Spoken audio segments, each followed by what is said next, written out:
Assalamualaikum warahmatullahi wabarakatuh. Anak-anakku semuanya yang sangat saya cintai, saya banggakan, bertemu lagi dengan Bapak Muhammad Yusuf.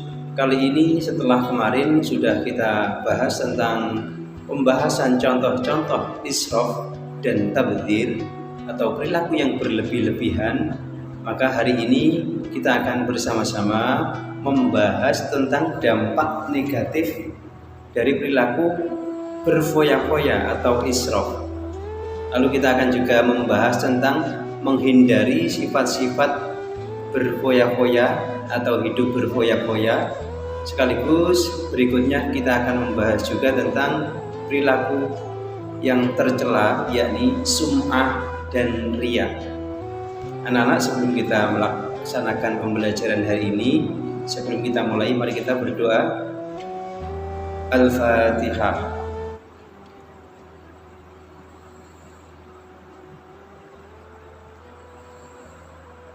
Baik anak-anak, kita mulai pembahasan yang pertama, bahwasanya dampak dari perilaku negatif berfoya-foya atau israf atau tabdzir adalah yang pertama, sibuk mengurus duniawi melalaikan akhirat.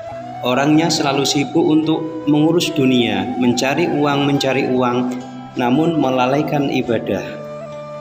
Yang kedua, menimbulkan sifat iri, dengki, dan pamer.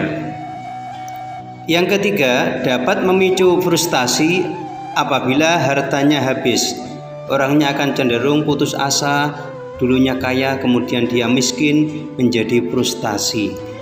Kemudian yang keempat, berpotensi menimbulkan sifat kikir, cenderung orangnya menjadi bakhil, pelit, dan tidak suka untuk memberi. Lalu bagaimana caranya untuk menghindari dari hidup berfoya-foya? Yang pertama adalah belanja sesuai dengan skala prioritas, secukupnya saja, tidak berlebih-lebihan. Kemudian yang kedua, bergaya hidup yang sederhana. Yang ketiga, bertindak selektif dan terencana.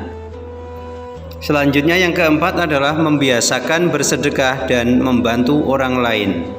Dan yang kelima, selalu bersyukur kepada Allah Subhanahu wa Ta'ala. Selanjutnya adalah menghindari sifat riya dan sum'ah. Secara bahasa, sum'ah berarti memperdengarkan. Sedangkan secara istilah, sum'ah yaitu memberitahukan atau memperdengarkan amal ibadah yang dilakukan kepada orang lain.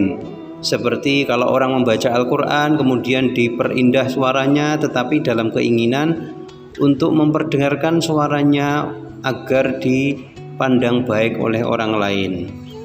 Sedangkan riya secara bahasa berarti menampakkan atau memperlihatkan. Sedangkan secara istilah, riya yaitu melakukan ibadah dengan niat supaya mendapat pujian atau penghargaan dari orang lain. Jadi antara sum'ah dan riya ini adalah kedua-duanya amalan ibadahnya tidak diperuntukkan untuk Allah secara ikhlas, tapi ingin dipuja dan mendapatkan penghargaan dari orang lain. Nah, anak-anak, selanjutnya riya dan sum'ah itu merupakan sifat tercela yang menyebabkan amal ibadah menjadi sia-sia. Jadi orang yang melakukan amal ibadah didasari ada riya, ada sum'ah, maka ibadahnya itu tidak diterima oleh Allah. Kemudian Rasulullah menegaskan bahwa riya termasuk syirik khafi, artinya syirik yang kecil, syirik yang samar, syirik yang tersembunyi, tetapi juga masih disebut syirik, namun dia tidak kelihatan. Hal ini dikarenakan sifat riya itu terkait dengan niat dalam hati, sedangkan isi hati manusia hanya yang mengetahui kan Allah. Nah, untuk lebih jelasnya anak-anak bisa membuka surat Al-Baqarah ayat 264 tentang larangan Allah untuk menghindarkan diri dari melakukan hal-hal yang bersifat riya. Nah, anak-anak, yang terakhir perhatikan baik-baik. Agar supaya amal kita itu diterima oleh Allah, maka lakukan yang pertama, yaitu beramal dengan landasan ilmu. Amal apapun harus disertai dengan landasan ilmu. Yang kedua, berniat ikhlas karena Allah Subhanahu wa Ta'ala. Jadi amal ibadah kita harus dilandasi ikhlas, bukan untuk siapapun kecuali karena Allah. Yang ketiga, melakukan dengan sabar dan ikhlas. Ingat, lakukan ibadah apapun yang kita lakukan dengan sabar dan ikhlas. Nah, anak-anak, pembahasan kita sudah selesai, dan apabila anak-anak ada pertanyaan boleh berkomentar di bawah ini di dalam video ini. Kemudian anak-anak nanti akan membuat tugas sesuai dengan yang diinstruksikan. Terima kasih anak-anak atas perhatiannya. Kurang lebihnya mohon maaf. Assalamualaikum warahmatullahi wabarakatuh.